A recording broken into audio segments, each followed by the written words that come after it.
The rules are very black and white when you're looking at how you can invest with your self-directed IRA and do it safely.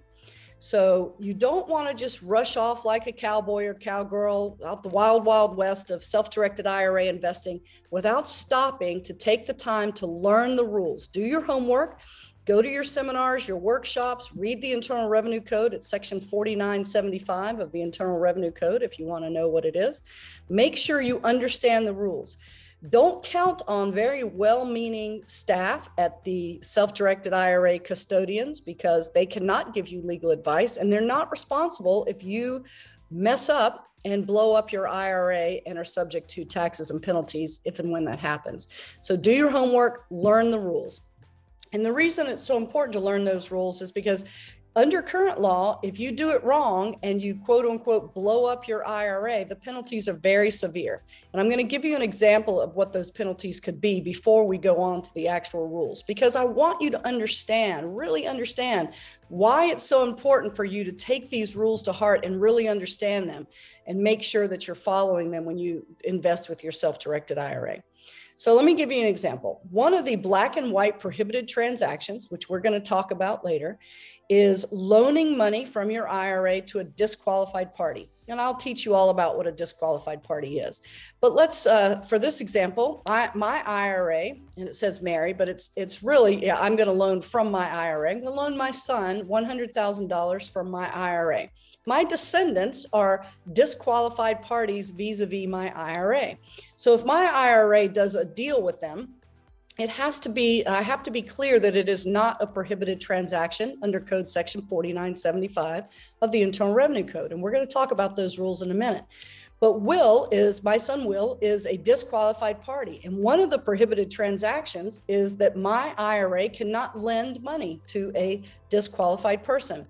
So if my IRA lends Will, my son, $100,000, and it's a very arm's length transaction with a good interest rate for my IRA. It's done with all the right paperwork. It's what any conventional loan would be, but I happen to be loaning it from my IRA to a disqualified party. Therefore, it's a prohibited transaction. What happens? What are the consequences? Let's make a couple of assumptions. Let's assume that I'm under 59 and a half, which I am for about another year and a half, and that I'm in the 35% income tax bracket. We have to have those assumptions for my math to work. Let's assume that we don't know I've done anything wrong. So once my IRA has loaned that money, that transaction continues for years. Let's say it's a 20-year loan and I never changed that because I don't know that it was a prohibited transaction and I don't know that my IRA has engaged in something that was not correct. So what are the consequences? Under current law, and this is 2022, under current law, my IRA, the entire IRA, let's say there was $500,000 in there, the entire IRA would be treated as having been distributed out to me on January 1 in the year in which it made the loan to my son Will. So my $500,000 IRA is deemed distributed out to me on January 1 of that year. Let's say it's 2022. Now, let's also assume this is a traditional IRA, and I'm going to tell you why that's important in a minute for my example.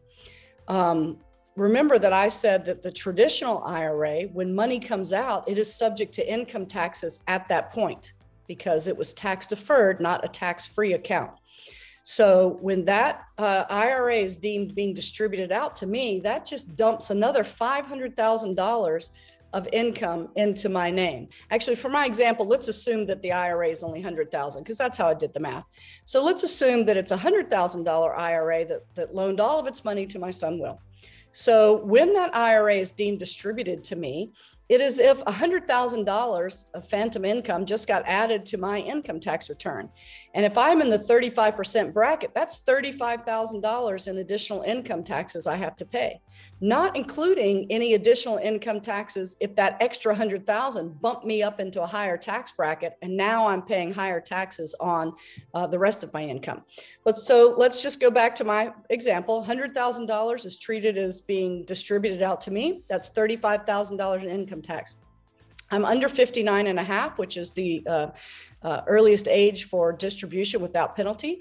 So I have a 10% premature distribution penalty. That means another $10,000.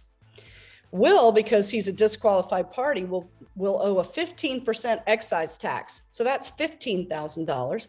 And if we don't completely undo this transaction within a certain period of time, there is a 100% excise tax. So that's $100,000. So in my example, where my IRA did a third-party arm's length type of transaction and loaned money to my son, we, between us, could owe $160,000 in taxes and penalties for a $100,000 loan. So you see why these penalties are so severe and the rules are so important to follow, because we do not want that to happen to you. We want to make sure that you're investing your IRA safely and correctly so that you can grow it without risking it.